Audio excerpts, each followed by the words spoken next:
Hello friends, कैसे हैं आप लोग। तो आज हम क्लास नाइन्थ के चैप्टर टिश्यू के थर्ड पार्ट्स के बारे में पढ़ने वाले हैं। इसके अंदर हम क्या क्या पढ़ने वाले हैं कि कम्प्लेक्स परमानेंट टिश्यू क्या होता है और उसके टाइप्स के बारे में पढ़ने वाले हैं, जाइलम और फ्लोएम के बारे में, और प्रोटेक्टिव टिश्यू क्या होता है उसके बारे में हम पढ़ने वाले हैं।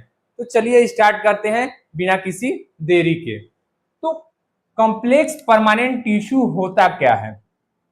Plants have a specialized conducting tissues called xylem and phloem. Plants के पास एक स्पेशलाइज्ड कंडक्टिंग टिश्यू होता है, उसे हम क्या कहते हैं, जाइलम और फ्लोएम कहते हैं। They are complex. Complex permanent tissue को क्यों हम कॉम्प्लेक्स कहते हैं? Because they are made up of different types of cell working together. Complex permanent tissue को हम कॉम्प्लेक्स क्यों कहते हैं? क्योंकि यह क्या बना होता है, डिफरेंट टाइप्स ऑफ सेल से मिलके बना होता है, और वह सेल क्या करता है, एक साथ मिलके काम करता है, वर्क करता है, इसलिए इसे हम कहते हैं कॉम्प्लेक्स परमानेंट टिश्यू। अब इसका टाइप क्या है, जाइलम। जाइलम क्या है कि कॉम्प्लेक्स परमानेंट टिश्यू का एक टाइप है। तो जाइलम के अंदर क्या होता है कि xylem transport water and mineral from root to leaves and other parts of the plant। Xylem क्या करता है कि ट्रांसपोर्ट करता है किस चीज का, वाटर का और मिनरल का। कहां से? रूट से कहां तक, लीव्स तक, और भी जो पार्ट्स है प्लांट के वहां ट्रांसफर करता है। कौन ट्रांसफर करता है? जाइलम। क्या ट्रांसफर करता है? वाटर और मिनरल। सेकेंड पॉइंट क्या कर रहा है कि movement of water in xylem mainly upward. Xylem के अंदर जो वाटर है, जो पानी है, वो मूवमेंट कैसा करता है? अपवर्ड, नीचे से ऊपर की तरफ, जिसे हम क्या कहते हैं, अपवर्ड कहते हैं। अपवर्ड मतलब नीचे से ऊपर की तरफ मूव करता है। क्या जाइलम के अंदर मूवमेंट ऑफ वाटर कैसे होता है? अपवर्ड, नीचे से ऊपर की तरफ मूव करता है।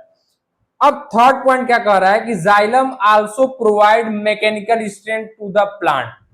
जाइलम क्या करता है कि ये क्या करता है, प्रोवाइड करता है मैकेनिकल स्ट्रेंथ। किसको? प्लांट को। प्लांट को क्या करता है जाइलम? मैकेनिकल स्ट्रेंथ प्रोवाइड करता है। कौन? जाइलम।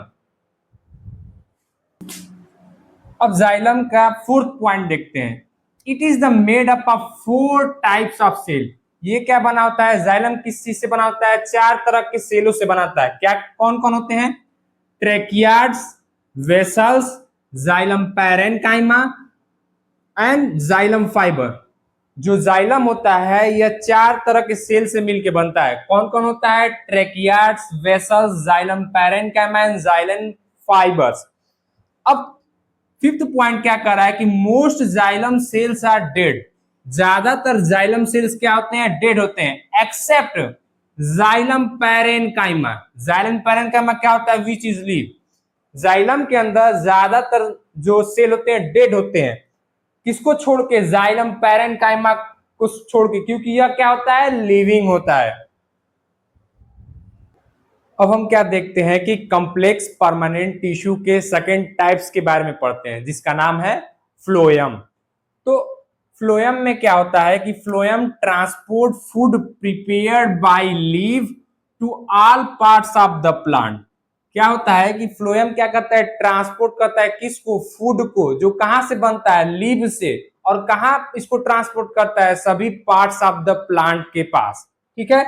दूसरा पॉइंट क्या कर रहा है कि the movement of food through phloem can be upward as well as downward direction.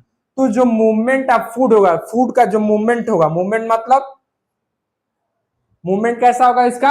Upward और डाउनवर्ड दोनों तरफ होगा इसका मूवमेंट। तो फूड का मूवमेंट कैसा होगा? अपवर्ड डायरेक्शन में भी इसका मूवमेंट होगा और डाउनवर्ड डायरेक्शन में भी इसका मूवमेंट होगा। किसका? फूड का। किसके अंदर? प्लांट के अंदर। कौन कराता है? फ्लोएम के अंदर फूड का मूवमेंट होता है अपवर्ड और डाउनवर्ड डायरेक्शन में। Phloem is mostly made up of living cell. Living cell. Phloem क्या होता है कि किससे बना होता है? ज्यादातर लिविंग सेल से बना होता है, जिंदा सेल से बना होता है। और it consist of 4 main component. Phloem क्या होता है कि इसके पास 4 मेन कंपोनेंट होते हैं। क्या कौन कौन से होते हैं? Sieve tubes, companion cell, phloem parenchyma and phloem fibres. Last point क्या कर रहा है कि most phloem cells are living except phloem fibres which is dead. ज्यादातर सेल क्या होते हैं फ्लोएम के अंदर? जिंदा होते हैं, लिविंग सेल होते हैं, एक्सेप्ट किसको छोड़ के? फ्लोएम फाइबर्स को छोड़ के, जो क्या होता है? विच इज डेड, जो कि जिसका सेल क्या होता है? डेड होता है।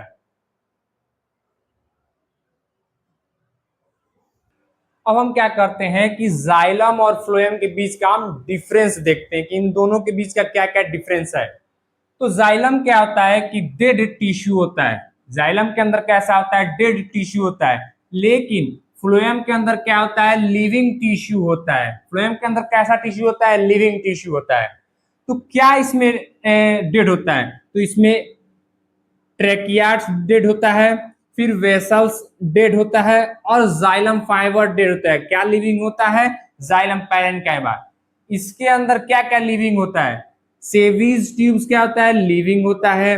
कॉम्पेनियन सेल्स भी क्या होता है? लिविंग होता है। फ्लोएम पैरेन्काइमा भी क्या होता है? लिविंग होता है। लेकिन फ्लोएम फाइबर्स क्या होता है? डेड होता है। सेकेंड पॉइंट क्या कर रहा है कि transport water and mineral. Xylem क्या ट्रांसपोर्ट करता है? वाटर और मिनरल को ट्रांसपोर्ट करता है। लेकिन फ्लोएम क्या ट्रांसपोर्ट करता है? Transport of food material, food material को ट्रांसपोर्ट करता है प्लांट्स के अंदर। थर्ड पॉइंट क्या कर रहा है कि transport of water bye xylem is unidirectional. Transport of water क्या होता है? जाइलम के अंदर यूनिडायरेक्शनल, एक डायरेक्शन में मूव करेगा, वो भी कैसे? अपवर्ड डायरेक्शन में। इसका मूवमेंट कैसा होगा? वाटर का जाइलम के अंदर अपवर्ड डायरेक्शन में। लेकिन फ्लोएम के अंदर कैसा होता है? Translocation is by directional. इसका क्या होता है? ट्रांसलोकेशन क्या होता है? By direction. बाई डायरेक्शन मतलब इधर की तरफ भी मूव करेगा और ये इधर की तरफ भी मूव करेगा। ये क्या हो गया? बाई डायरेक्शनल, दो डायरेक्शनल में मूव करेगा। कैसे? इसका अपवर्ड भी मूवमेंट होता है फ्लोएम के अंदर फूड का, और डाउनवर्ड भी मूवमेंट होता है फ्लोएम के अंदर फूड का। अब हम क्या करते हैं कि प्रोटेक्टिव टिश्यू के बारे में पढ़ते हैं जो कि प्लांट के अंदर होता है। इसका काम क्या होता है कि protective tissue form the outer covering of the plant body. ये प्रोटेक्टिव टिश्यू क्या करता है कि प्लांट के outer covering of the plant body, जो प्लांट का क्या होता है? आउटर कवरिंग होता है, उसी को हम क्या कहते हैं? प्रोटेक्टिव टिश्यू कहते हैं। ये किस चीज से प्रोटेक्ट करता है? They protect the plant from किस चीज से? इंजरी से, जर्म से और एक्सेसिव वाटर लॉस से। ज्यादा वाटर लॉस से बचाता है। कौन बचाता है? Protective tissue. अब थर्ड पॉइंट क्या कर रहा है कि the main protective tissue in plant is epidermis and cork. Plant के अंदर जो मेन प्रोटेक्टिव टिश्यू होता है कौन होता है? एपिडर्मिस होता है। और कौन होता है? कार्क होता है। एपिडर्मिस क्या होता है कि जो outer layer of the cell है उसी को हम क्या कहते हैं? एपिडर्मिस। इसका काम क्या होता है कि ये प्रोटेक्शन करता है किस किस चीजों से? इंजरी से, जर्म से और एक्सेसिव वाटर लॉस से। अब हम देखते हैं एपिडर्मिस। एपिडर्मिस क्या होता है? एक प्रोटेक्टिव टिश्यू होता है। ये क्या करता है कि epidermis provides protection to plants from injury, pathogen attack and water losses. Epidermis क्या करता है कि प्लांट को क्या करता है? प्रोटेक्शन प्रोवाइड करता है किस किस चीजों से? इंजरी से, पैथोजन अटैक से एंड वाटर लॉसेस से। कौन प्रोवाइड करता है protection? Epidermis. Thick cuticle of epidermis lower the rate of transpiration and prevent loss of water in xerophytes। जो एपिडर्मिस का जो थिक क्यूटिकल है, जो मोटा उसका क्यूटिकल है, वो क्या करता है कि लोअर, कम करता है रेट ऑफ ट्रांसपीरेशन को। रेट ऑफ ट्रांसपीरेशन को कम करता है। कौन करता है? Thick cuticles of epidermis. And और क्या करता है? प्रिवेंट, बचाता है loss of water in xerophyte. Xerophyte के अंदर क्या करता है? बचाने का काम करता है पानी ज्यादा लॉस होने से। तीसरा पॉइंट क्या कर रहा है कि stomata in epidermis allow gaseous exchange to occur during respiration and photosynthesis.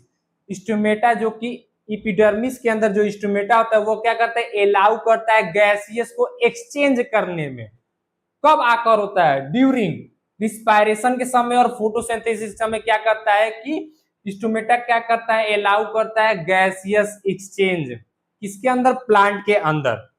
Last point क्या कह रहा है कि epidermal cell of roots help in better absorption by increasing surface area. Epidermal cell of root क्या करता है कि अपना सरफेस एरिया क्या करता है, इंक्रीज कर सकता है। उससे उसको क्या फायदा होता है कि वो क्या करता है कि अच्छे से हेल्प करता है एब्जॉर्प्शन, बेटर एब्जॉर्प्शन का काम करता है। इपिडर्मल सेल ऑफ रूट क्या करता है कि हेल्प करता है, मदद करता है इन बेटर एब्जॉर्प्शन के लिए। बेटर एब्जॉर्प्शन के लिए एपिडर्मल सेल क्या करता है कि अपना सरफेस एरिया क्या करता है, इंक्रीज करता है, जिसके कारण वो क्या करता है कि बेटर अच्छे से एब्जॉर्ब करता है न्यूट्रिएंट्स को, चाहे वाटर को, चाहे फूड्स को। तो आज हमने क्या पढ़ा कि कॉम्प्लेक्स परमानेंट टिश्यू के बारे में पढ़ा, फिर उसके अंदर दो टाइप्स के बारे में देखा, एक जाइलम और एक फ्लोएम के बारे में हमने पढ़ा। फिर हमने क्या किया कि प्रोटेक्टिव टिश्यू के बारे में पढ़ा। प्रोटेक्टिव टिश्यू क्या को किसे कहते हैं, एपिडर्मस टिश्यू को हम क्या कहते हैं, प्रोटेक्टिव टिश्यू कहते हैं। तो जिस टॉपिक में आपको ना समझ में आया हो उसे कमेंट करके आप बता सकते हैं। थैंक यू एवरीवन, मिलते हैं नेक्स्ट वीडियो में।